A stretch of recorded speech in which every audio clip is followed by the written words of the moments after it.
Salut à tous, aujourd'hui on va parler de Black Panther que j'ai vu avec Anna. Salut. Donc il s'agit du 18e épisode du Marvel Cinematic Universe et le film est réalisé par Ryan Coogler avec au casting Chadwick Boseman, Lupita Nyong'o, Michael B. Jordan, Martin Freeman, Andy Serkis, Forest Whitaker. Ouais. C'est plus connu. Et qu'est-ce que t'as pensé du film vite fait? C'est un Marvel.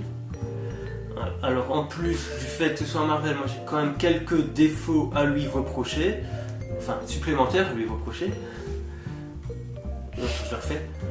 Moi hormis le fait que ce soit un Marvel, donc ça fait déjà pas mal de défauts, j'ai d'autres défauts qui viennent se rajouter, que je lui reproche un peu. Alors niveau réalisation, il n'y a rien vraiment à dire. Quoi, pourtant c'est surprenant parce que Ryan Coogler, il avait réalisé Creed et il faisait des trucs plutôt intéressants, et là il y a un petit peu une absence de pattes. Voilà, exactement. Bon, en fait, le film est joli, mais c'est tout. Ouais. Et en plus, alors ça fait bizarre d'avoir reproché ça à un Marvel, mais il y a carrément des problèmes de rythme, il y a vraiment des moments où c'est assez chiant, notamment parce que les scènes d'action durent des heures. J'avoue, elles sont un petit peu... même si... Mais j'ai l'impression que le film faisait genre 3 heures, alors que non, il faisait genre 2h20 comme d'habitude, quoi.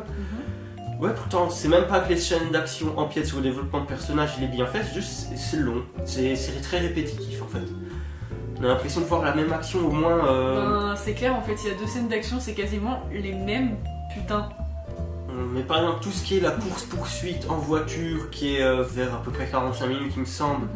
Ensuite, bon, comme tu l'as dit, les décors sont vraiment très beaux, et bon, l'univers du Wakanda est plutôt sympa, et ça amène à... Je vais pas dire que c'est un défaut proprement du film, c'est plutôt que au fur et à mesure que ça s'accumule depuis les 5-6 derniers films, c'est qu'en fait l'univers du MCU commence à perdre de sa cohérence, parce qu'en fait dans le premier Avengers, genre Thor, Captain America, Hulk et Iron Man, on a l'impression que c'est les derniers espoirs du monde, et au fur et à mesure... Oui, bon, Veuve Noire et Hawkeye, mais eux ils sont un petit peu anecdotiques dedans. Donc c'est les derniers espoirs. Ouais, on a l'impression que voilà. Et en fait là on se rend compte que il y avait Black Panther, qu'il y avait plein d'autres super-héros qui étaient là, genre tous les magiciens aussi, qui auraient pu faire quelque chose. Et aussi en fait c'est... D'accord, c'est bien de lier certains films entre eux, mais au bout d'un moment, quand tu veux lier tous les films entre eux, sans vouloir faire un petit truc à part, quoi, et ça peut perdre la cohérence, quoi, en mode c'est comme ça, oh non, comme on avait besoin d'argent et qu'on a fait un nouveau film, on va dire que c'était comme ça, et donc au bout d'un moment tu perds les pédales, quoi. Alors que ce que faisait la Fox, maintenant, quand elle n'était pas encore achetée, avec Logan, c'était une réalité alternative. Il y a plusieurs univers partagés, et pourtant ça fonctionnait. Voilà. Alors on va en venir à la musique, mais aussi à un sujet plus général, donc c'est que le film n'est clairement pas, comme on peut le lire partout sur internet, le premier film de super-héros noirs.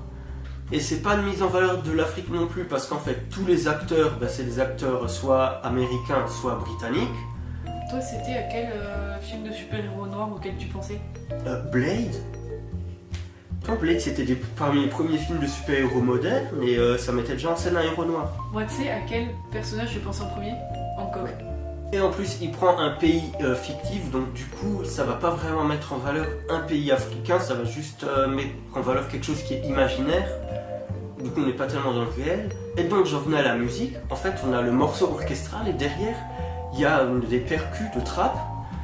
Et du coup, ça accentue encore plus le côté, c'est très américain, et ça met pas du tout en valeur l'Afrique, ni la culture afro-américaine en général, parce qu'à ce compte-là, on aurait pu rajouter du blues, du jazz, qui font tout autant partie de la culture musicale afro-américaine. C'est vrai en fait pour le coup, puis même, en gros il y a un truc qui m'avait assez marqué au niveau de la musique, c'était donc le thème de Black Panther et le thème du méchant. En gros le méchant, il a à peu près le même thème que Black Panther, sauf que toutes les percus et tout ça qui font un petit peu africaines, elles sont complètement enlevées et c'est uniquement de la musique américaine. D'ailleurs le méchant, c'est le seul Wakandais qui a l'accent américain. Donc c'est pas vraiment un film qui met en valeur la culture, que ce soit africaine ou afro-américaine, c'est juste un film de super-héros Marvel avec, pour une changer une fois, des personnages noirs. Et pour ce qui est de l'histoire, c'est une origin story à la Marvel, comme on a déjà vu 5-6 ou même plus. Donc du coup, voyage initiatique et donc découvrir ou redécouvrir ses pouvoirs. À un point à noter c'est une amélioration, donc il y a moins d'humour Marvel, on va dire. Bon, il y en a quand même, et il intervient toujours au mauvais moment pour nous couper l'émotion d'une scène, mais il y en a moins. En fait, pour le coup, donc là, c'est pas tout le monde qui y va de sa petite blagounette, c'est un personnage en particulier qui vient faire le clown, quoi.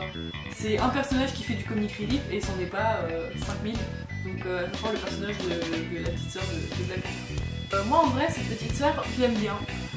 C'est vrai que ce personnage en particulier, même tous les personnages du film, sont plutôt bien écrits. Voilà, ça c'est un des bons points du film. Et en même temps, la jeune, en gros, elle est drôle. Et sans être coconne, elle est super intelligente et elle est super drôle. Et enfin, on se permet de développer le personnage de Martin Freeman, genre qu'on avait aperçu 5 minutes top chrono dans Civil War. Tu sais quoi? Je m'en souviens même plus. Bah moi je m'en souviens parce que ça fait oh putain, Martin Freeman, mais quoi fais-tu là? C'est Hobbit. Tu me dis quand j'ai le droit de dire mon truc avec le roi. La conclusion, ça arrive bientôt. À la conclusion. Ou avant la conclusion. Ouais. Et un dernier truc, en fait, moi, hormis le fait que le personnage principal soit un félin et que ça se passe en Afrique, si un petit peu quand même, ce film, il y a certaines scènes de ce film qui m'ont fait terriblement penser au Roi Lion. Alors je vous vois faire des yeux comme ça derrière votre écran, mais par exemple il y a une scène, c'est pas du spoil, c'est du début, où Black Panther va voir son père en espèce de mirage.